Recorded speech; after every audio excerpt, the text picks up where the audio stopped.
Muito bem, amigos do canal, estamos aqui novamente para as sequências das aulas de Direito Penal. Hoje na aula número 12 aí, 12ª aula do nosso treinamento. E hoje vamos dar sequência, né, na teoria e aplicação da pena. E como de costume, chamamos o nosso amigo doutor Gabriel para discorrer sobre a temática aí e dando sequência sobre a teoria da aplicação da pena. É com você, Gabi. Bom dia a todos, bom dia André, bom dia a todos aqueles que vão nos assistir. Bom dia, boa tarde, boa noite, boa madrugada, né, André? A gente não sabe quanto que o pessoal vai reproduzir esta aula.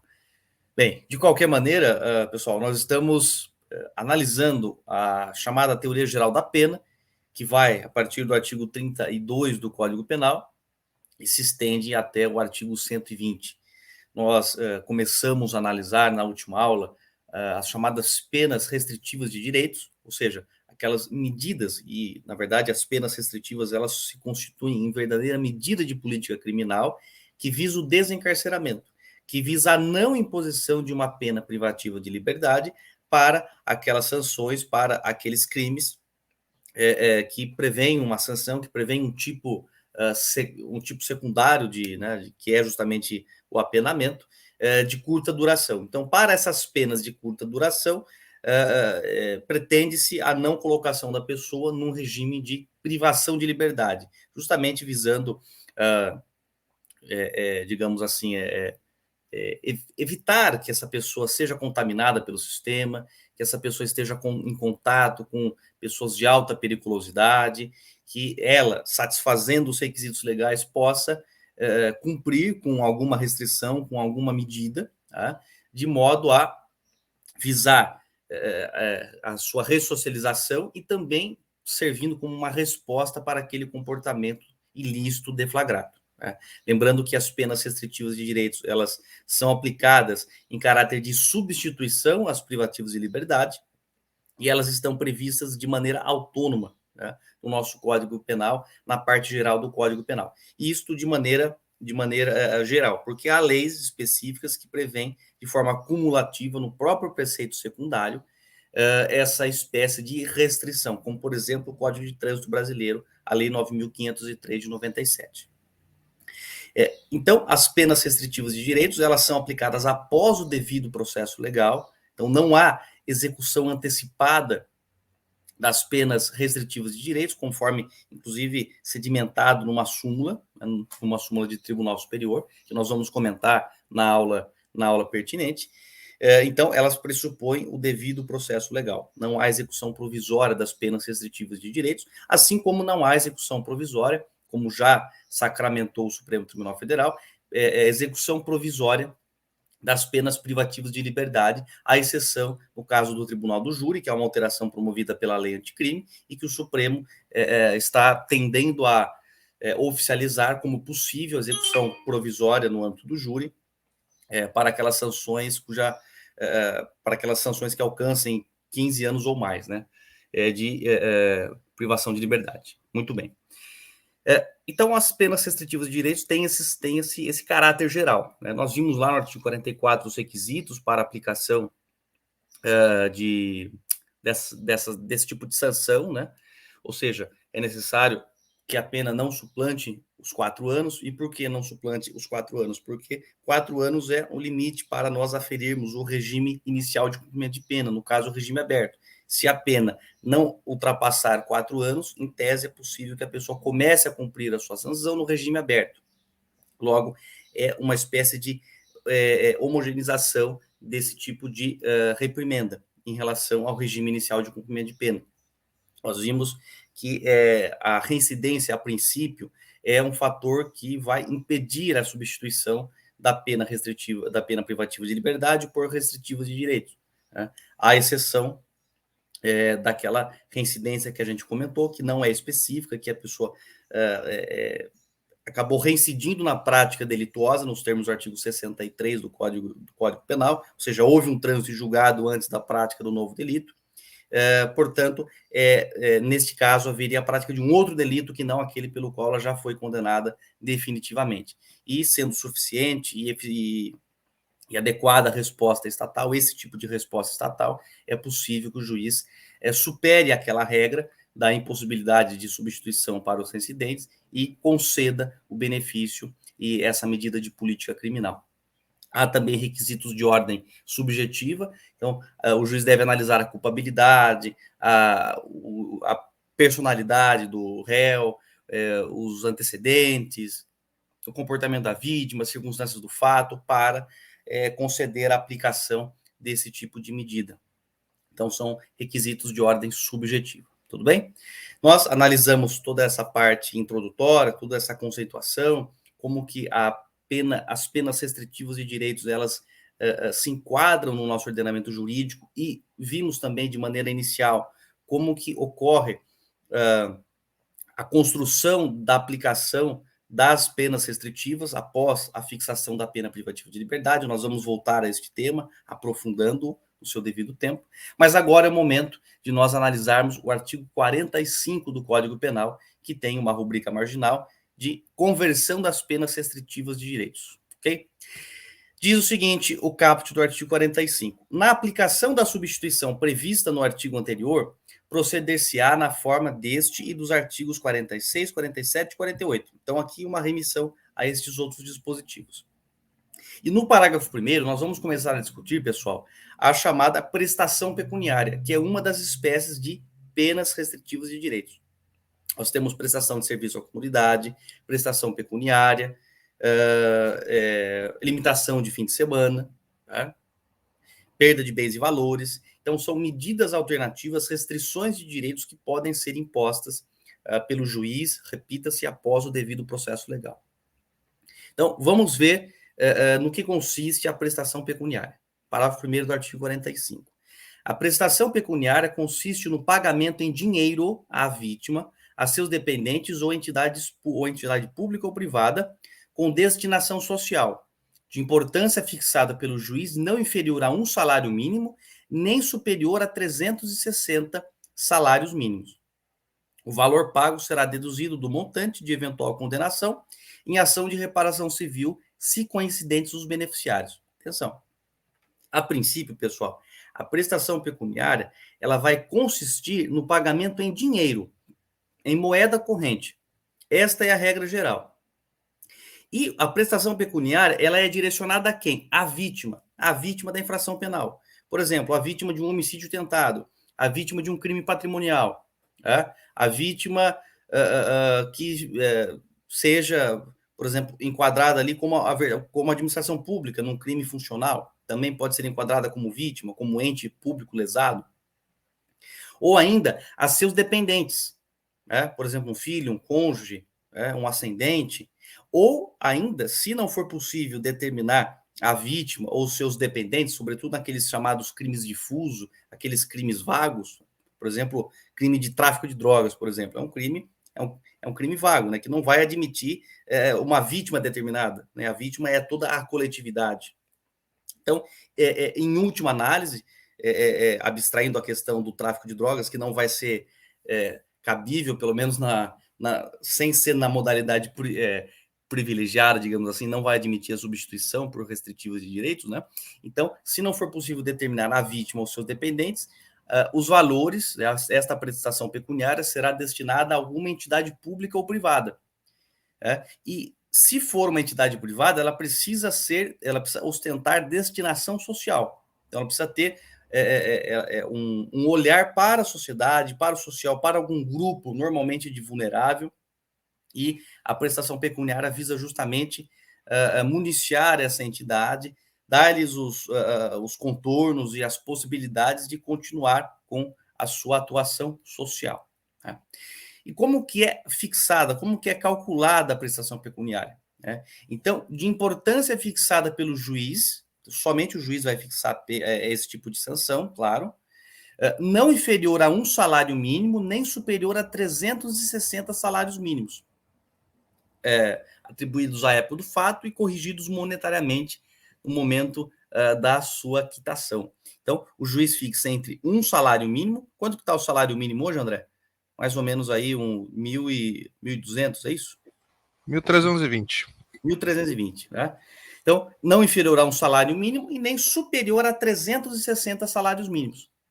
É essa referência que o legislador nos dá. E o valor será pago, quer dizer, o valor pago será deduzido do montante de eventual condenação em ação de reparação civil, se coincidentes os beneficiários. Eu acho que vocês devem se lembrar, pessoal, que nós comentamos nas aulas de processo penal, particularmente na aula sobre ação civil ex delito, que ação penal condenatória constitui um título executivo judicial, os termos do artigo 515 do CPC, o Código de Processo Civil. E sendo um título executivo judicial, essa sentença pode ser executada no âmbito civil, para conseguir uma reparação material, que seria um ressarcimento, uma reparação por um dano moral, por exemplo, do autor do delito.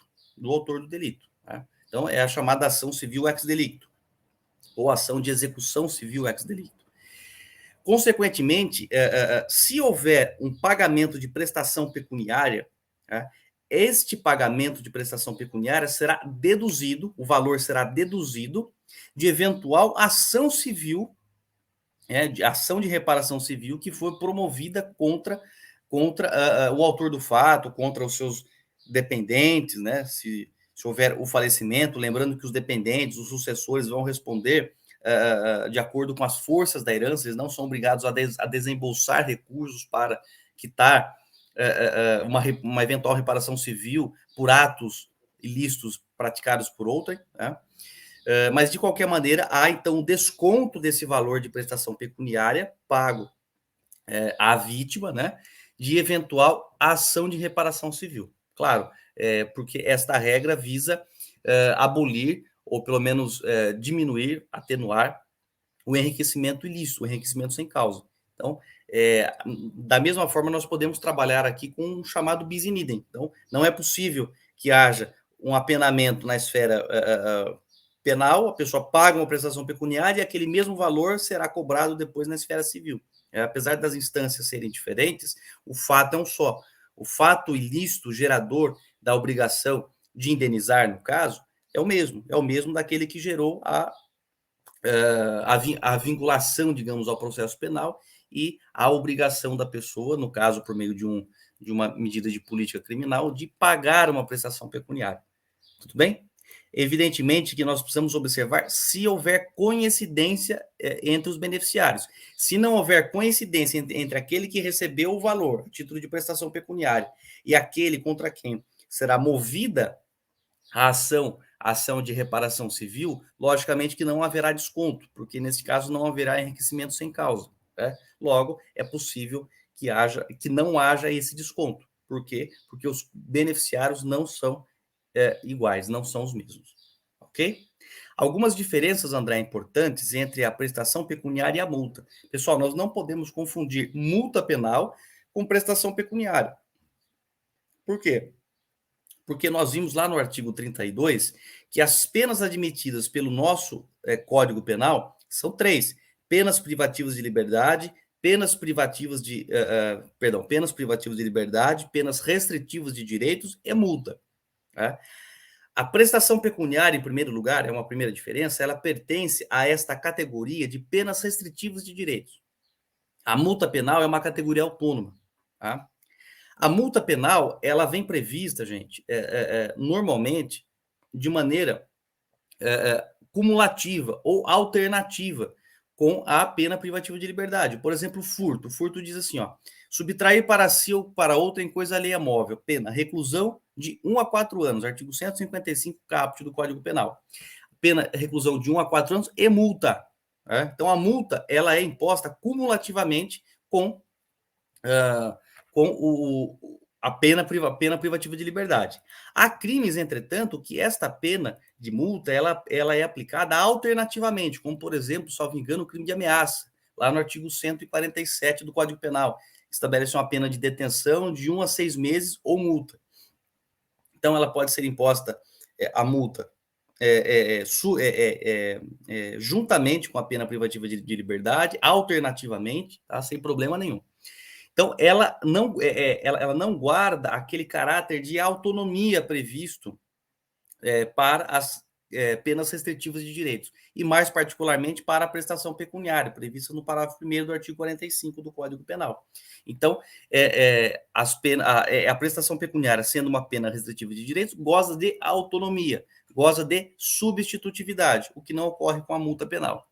Além disso, há uma diferença essencial, que ou melhor dizendo, que diz respeito à possibilidade de, se descumprida a prestação pecuniária, o juiz revoga o benefício de restrição de direitos, né, nesta modalidade de restrição, e restaura a pena privativa de liberdade inicialmente substituída.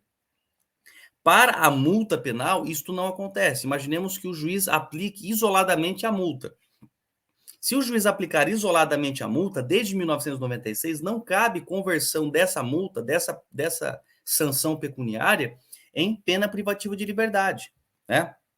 E hoje em dia, sobretudo depois do pacote anticrime, sobretudo depois da alteração da redação do artigo 51 do Código Penal, nós vamos estudar que a multa ela é considerada dívida de valor, né? E ela é calculada por um procedimento específico chamado de sistema de dias-multa, tá? O que não acontece com as penas restritivas de direitos, que seguem a sistemática do sistema trifásico, definido no artigo 68 do Código Penal, que nós já vamos estudar, e tem um regramento próprio. Se descumprida, se desatendida, há a reconversão, na verdade, da pena restritiva de direito em pena privativa de liberdade, nos termos da Lei de Execução Penal, nos termos de um incidente próprio ali definido. Além disso, uma outra diferença sensível diz respeito aos destinatários ou aos beneficiários dessa multa. Tá? A multa penal ela tem como destino o FUNPEN, o Fundo Penitenciário Nacional, o Estado, em última análise. Ao passo que a prestação pecuniária ela tem como destinatário, como beneficiário, a vítima, seus dependentes ou entidades públicas ou privadas com destinação social. Então, não há que se confundir prestação pecuniária com pena de multa. Deu para entender? Claro que a pena de multa é calculada, como eu fiz referência há pouco, com base no sistema de dias-multa, com base inicialmente numa verificação através de um critério trifásico para o enquadramento do crime e da respectiva sanção, mas depois nós vamos aplicar o sistema de dias-multa, que é calculado com base na gravidade do crime e também na capacidade econômica do réu, conforme nós vamos estudar daqui a pouco. André, pode jogar de novo para a gente o texto do Código Penal para a gente dar continuidade. Caiu aqui. Caiu? Só um minutinho. Compartilha de novo aí. Só um minutinho.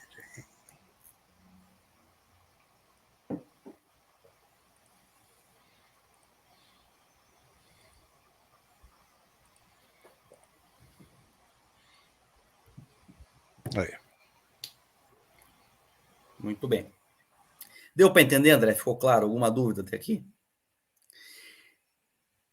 Tranquilo. Vamos lá. Nós dissemos no parágrafo 1º que a regra é o pagamento em dinheiro à vítima. O parágrafo 2º, por sua vez, estabelece uma exceção, que é a seguinte. No caso do parágrafo anterior, então, pena de prestação pecuniária, se houver aceitação do beneficiário, por exemplo, a vítima, seus dependentes, a prestação pecuniária pode consistir em prestação de outra natureza. E isto foi incluído pela Lei 9.714 de 98. Toda a regulamentação que nós estamos estudando decorre dessa lei dos anos 90. Então, se a vítima, se o beneficiário concordar que a prestação se apresente de modo diverso do que a prestação em dinheiro, por exemplo, um veículo automotor, um imóvel, uma aplicação financeira, uma prestação in natura de algum alimento, de alguma coisa nesse sentido, é possível que haja, então, a conversão do mesmo modo. Tudo bem? Parágrafo 3º.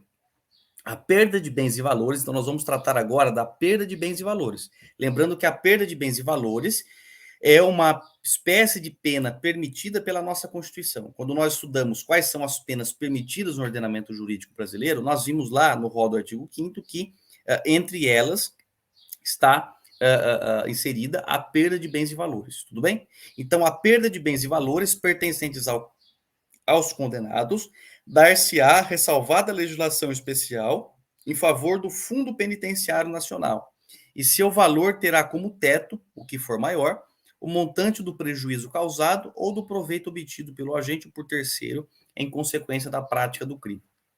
Então vamos lá. A perda de bens e valores, pessoal, ela não se confunde com o confisco. Atenção, aqui é uma pena restritiva de direito.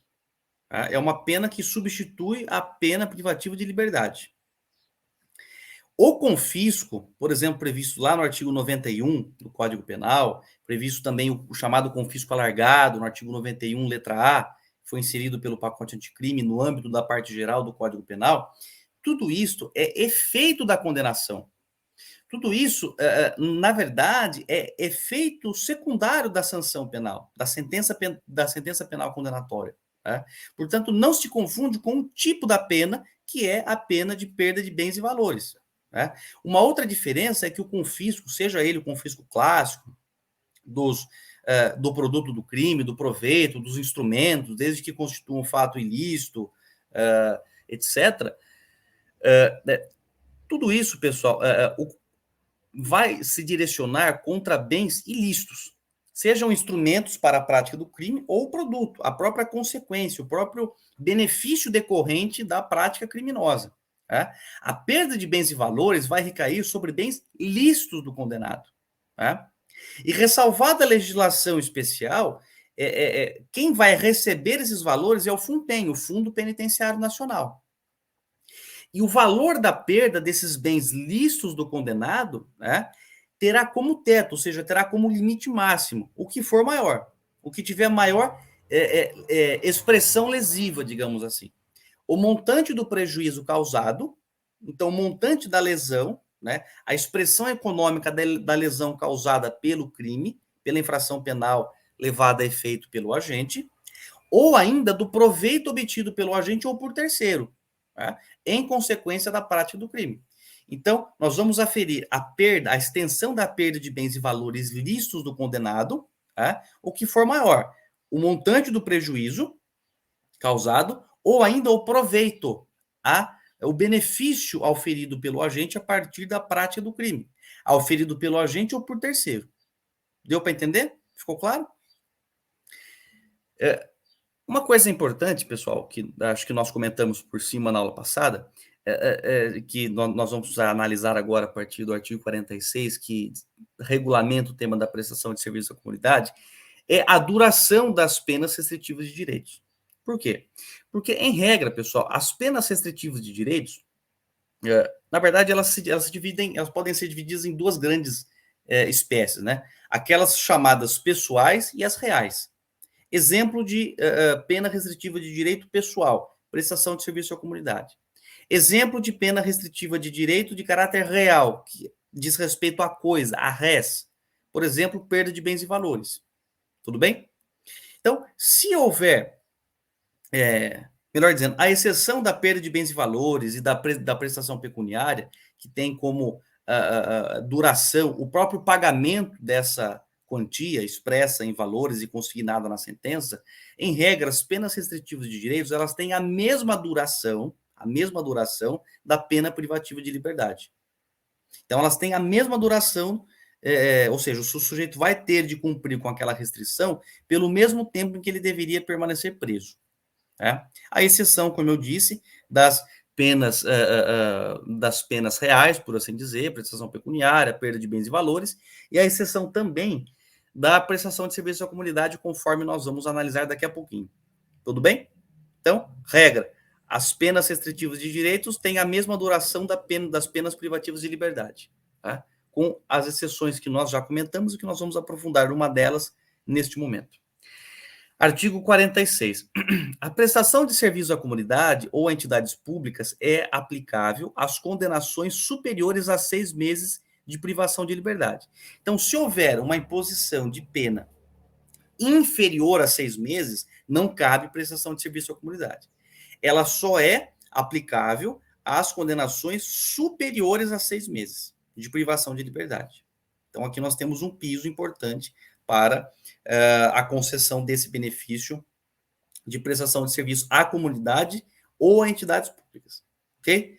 A Parágrafo 1º. A prestação de serviço à comunidade ou entidades públicas consiste na atribuição de tarefas gratuitas ao condenado.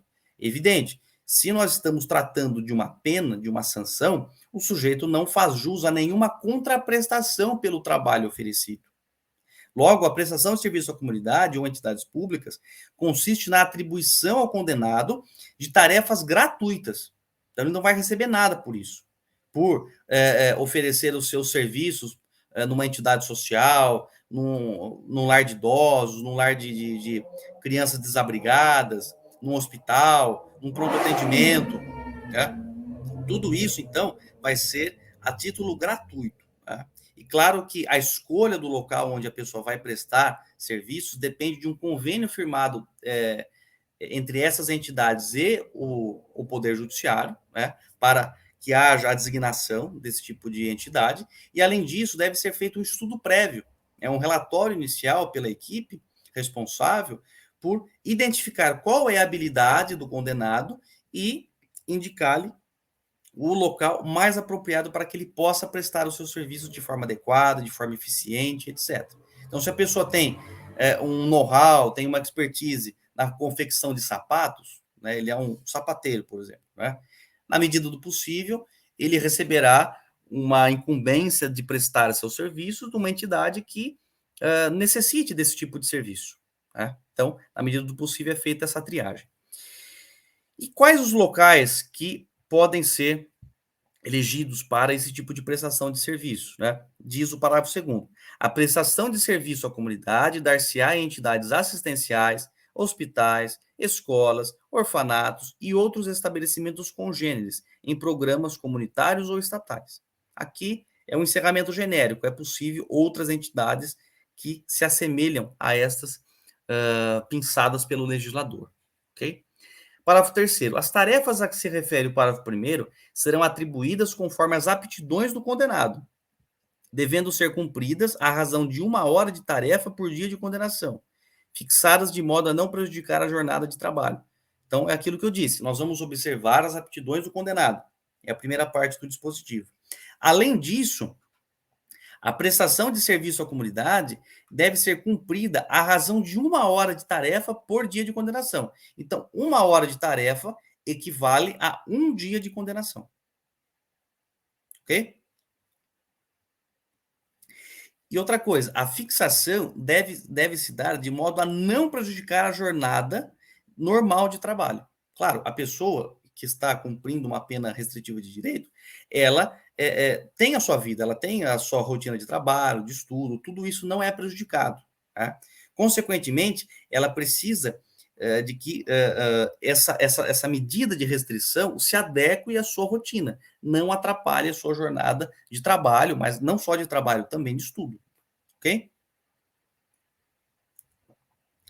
Parágrafo 4º. Se a pena substituída for superior a 1 ano, é facultado ao condenado cumprir a pena substitutiva em menor tempo, nunca inferior à metade da pena privativa de liberdade fixada. Aqui é mais uma exceção àquela regra, segundo a qual as penas restritivas de direitos têm a mesma duração da pena restritiva ou das penas privativas de liberdade. Né? Por quê?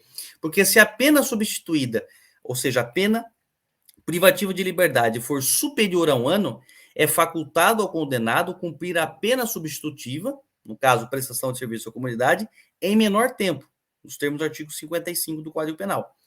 Entretanto, ele estabelece um piso nunca inferior à metade da pena privativa de liberdade fixada. Então, se for superior a 1 ano, é o primeiro patamar. Faculta-se ao condenado o cumprimento dessa restrição, dessa prestação, em menor tempo, né? Desde que nunca inferior à metade da pena privativa de liberdade fixada originariamente. Tudo bem até aqui, André? Vamos lá. Interdição temporária de direitos é uma outra modalidade de atribuição de pena prevista e incentivada, de certa maneira, pela Constituição e por todo o regramento jurídico penal brasileiro, no sentido de buscar penas alternativas ao cárcere. Ok? Artigo 47. As penas de interdição temporária de direitos são Lembrando, interdição temporária de direitos. E por que interdição temporária? Porque nós sabemos que não existe no nosso sistema penal, por assim dizer, penas de caráter perpétuo. Então, não é possível a abolição, a extinção de algum direito. Extinção perpétua, digamos assim, né? De modo que a gente não possa resgatar o gozo e a titularidade de alguns direitos. Então, são verdadeiras suspensões ou interdição temporária de direitos. Ok? As penas de interdição temporária de direitos são, em primeiro lugar, proibição do exercício de cargo, função ou atividade pública, bem como de mandato eletivo. Então, aqui há um comando judicial proibindo o exercício de cargo, que é um lugar que a pessoa preenche na administração pública, né? É uma unidade que é remunerada mediante vencimento, subsídios, por exemplo, né? É remunerada a partir dos cofres públicos, é criada por lei, né? Então, é essa unidade, o cargo público. Função é um nome genérico, é toda a atividade desempenhada pelo agente em representação à vontade estatal, tá? Ou ainda uma atividade pública qualquer, né? Bem como de mandato eletivo. Aqui o mandato eletivo pressupõe aquelas pessoas que ocupam um lugar na administração a partir do sufrágio popular, a partir do voto, né? Então é possível que essa pessoa fique impedida, por assim dizer, de exercer o cargo, a função, né, ou atividade pública, bem como do mandato eletivo, né? Aqui é uma espécie de sanção alternativa imposta pelo Poder Judiciário que vai interferir no direito, naquela capacidade ativa, né, da pessoa se candidatar a cargos públicos, né? No caso, mandato eletivo. Tudo bem? Proibição do exercício de profissão, atividade ou ofício que dependam de habilitação especial, de licença ou autorização do poder público. Aqui, pessoal, é a proibição da pessoa exercer alguma profissão, alguma atividade ou ofício que dependam de habilitação especial, que dependam de uma chancela específica do Estado para que essas profissões se desenvolvam de forma regular, né? De licença ou autorização do poder público. Então, aqui são aquelas profissões regulamentadas. Por exemplo, o advogado, o médico, o dentista, etc. É possível que, de acordo com as peculiaridades do caso concreto, seja pertinente a proibição durante um prazo certo, leia-se, durante o tempo de fixação de pena privativa de liberdade, que aquela pessoa esteja impedida de exercer a sua profissão, a sua atividade, o seu ofício, que normalmente é relacionado com algo material, com algo que vem, digamos assim, que é manualmente considerado. André, eu vou pedir para você dar uma pausa, que tocaram a campanha aqui, eu preciso ver quem é, tá bom? Dá uma pausa na gravação.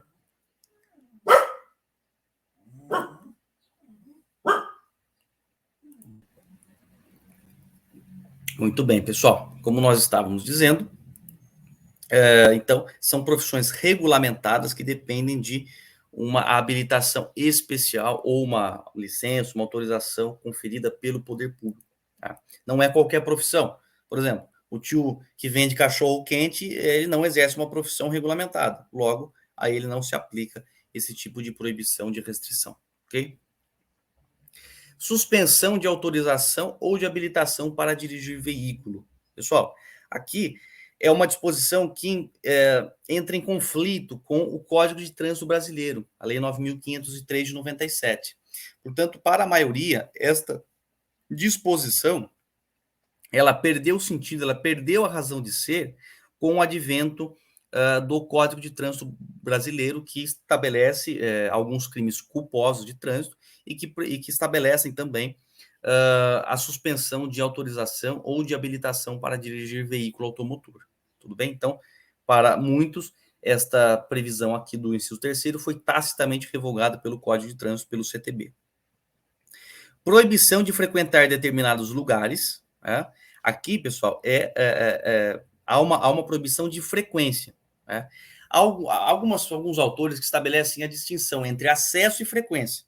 Acesso seria a pessoa ir uma única vez a esse lugar. E frequência é a pessoa ir de modo reiterado. Né?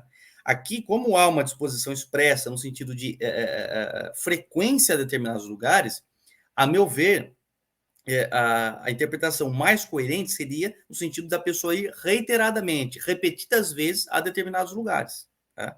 Mas há quem entenda que o simples acesso também está vedado. Mas atenção, é a proibição de frequentar determinados lugares a partir de um prazo certo e determinado pela lei, tá? E desde que esta proibição tenha relação, tenha, digamos, uma vinculação com o fato pelo qual o agente foi condenado. Tá? Então, se o agente tinha algum problema com estádio de futebol, com bares, com boates, estabelecimentos congêneres, é possível que o juiz determine a proibição de frequência a esses lugares, relacionados à prática da infração penal, tá? Possibilitando ou permitindo com que o agente fique longe, né, de possíveis gatilhos, né, de possíveis situações que vão levá-lo mais facilmente à reiteração delitiva. E claro que também tem uma dimensão de punição, de sofrimento para aquela pessoa que vai ficar privada desse tipo de acesso. É, sem dúvida nenhuma, uma limitação da liberdade de ir e vir da pessoa e também tem por objetivo impedir que aquela pessoa pratique novos crimes. Né? Então, tem uma dimensão social nessa última perspectiva. Ok? Inciso 5, proibição de inscrever-se em concurso, avaliação ou exames públicos. Aqui é uma alteração interessante, promovida pela Lei 2.550 de 2011, que tem por foco, sobretudo, aquela fraude em concurso, avaliação ou exames públicos. Há, inclusive, a criação de um crime específico para esse tipo de fraude. Então, para a prática desse crime e de outros crimes de fraude assemelhados, é possível que seja imposta a sanção do inciso 5, que é a proibição de inscrever-se em concurso, em avaliação ou exames públicos. Né? É uma restrição para aquele agente que visa burlar, né, a confiabilidade, o caráter sigiloso desse tipo de prova, desse tipo de exame. Nós enquadramos facilmente aqui concurso para delegado, concurso para juiz, para promotor, o exame da OAB, vestibulares em geral, o Enem, tudo isso se enquadra no inciso 5. Então, a gente pode ser proibido temporariamente de se inscrever e de participar, concorrer nesse tipo de avaliação ou de exame público. Tudo bem? Deu para entender, André? Ficou claro? Limitação de fim de semana. A limitação de fim de semana consiste na obrigação de permanecer aos sábados e domingos, por isso limitação de fim de semana, por 5 horas diárias em casa de albergado ou outro estabelecimento adequado. Nós sabemos que as casas de albergado, elas praticamente são inexistentes no Brasil, né, que seriam aqueles estabelecimentos destinados aos condenados ao regime aberto de cumprimento de pena. Tá? Mas, então, nos locais em que houver essa casa de albergado ou outro estabelecimento adequado, perceba o encerramento genérico dado pelo artigo 48 caput, o agente vai ser obrigado aos sábados e domingos permanecer nesses locais sem confinamento, sem grades, sem uma limitação maior da sua liberdade ambulatória. Então, ele é obrigado a ficar pelo menos 5 horas diárias, né, aos sábados e domingos, nesses locais, e ali vai ser oportunizado a ele cursos, palestras, orientações, dinâmicas, com vistas à sua ressocialização e, claro, uma punição, né, uma restrição à sua liberdade nos finais de semana por 5 horas, porque ele é obrigado a permanecer nesses locais, sob pena de revogação e reconversão da pena privativa de liberdade. Tudo bem? Então, é uma obrigação de 5 horas diárias para que ele permaneça nesses estabelecimentos. Repita-se, tendo cursos, palestras, etc. Como diz o parágrafo único. Durante a permanência, poderão ser ministrados ao condenado cursos e palestras ou atribuídas atividades educativas, né? Atividades educativas em geral. Tudo bem? Maravilha, André. Alguma dúvida sobre as penas alternativas ou penas de restrição de direitos? Não, tranquilo. Então, maravilha. Vamos fechar essa aula aqui? Pode ser. A gente fecha, daí entra num próximo link aí que eu mandei para você. Tudo bem. Então é isso, pessoal. Um abraço.